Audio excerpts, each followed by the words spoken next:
হ্যাঁ, good morning viewers. দেখুন কি অভূতপূর্ব দৃশ্য, দুই ভাইয়ের সাথে দেখা। হ্যাঁ, সকালবেলায় মর্নিংয়ের শুভেচ্ছা বিনিময় হচ্ছে। তো দেখুন, আমরা এই সবাই মিলে কিন্তু আমরা সকালে মর্নিং ওয়াকে বা প্রাতঃভ্রমণে বের হই। তো আমরা জানি যে মর্নিং ওয়াক করলে আসলে কি হয়।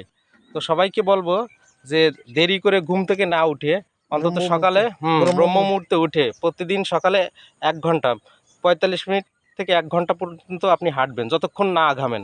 আপনার ব্লাড প্রেশার, আপনার কোলেস্ট্রল, আপনার ডায়াবেটিস যা কিছু আছে সব নিয়ন্ত্রণে থাকবে।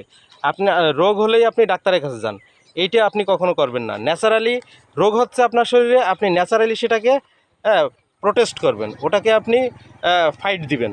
তো এটা করলে কি হবে, আপনার ইমিউন সিস্টেমও ঠিক থাকবে, আপনি শারীরিকভাবে ফিট থাকবেন, মেন্টালিভাবে ঠিক থাকবেন। ওষুধ বেশি খেলে কি হয়, একসময় আপনার ইনসোমনিয়া হয়ে যায়, রাতে ঘুম হয় না, কনস্টিপেশন হয়ে যায়। তো এই সমস্ত সমস্যা যাতে না হয়, এই জন্য আমাদের এই প্রয়াস। আমরা সকালবেলা হাঁটি, এই যে কয়েক ভাই আমরা নিয়মিত এখান থেকে সকালবেলা হাঁটি, আমাদের কোনো মিস হয় না। আমরা একবেলা না খেলেও অন্তত একবার হাঁটি, ঠিক আছে?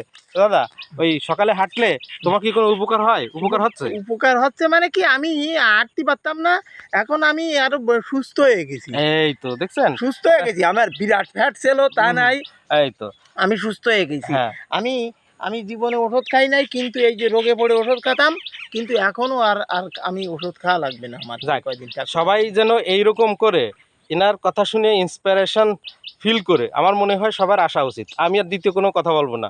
এর যে বেনিফিট, এটা যদি না পান আমার কাছ থেকে উত্তরটা নিয়ে নেবেন। সবাই ভালো থাকবেন, শুভ সকাল।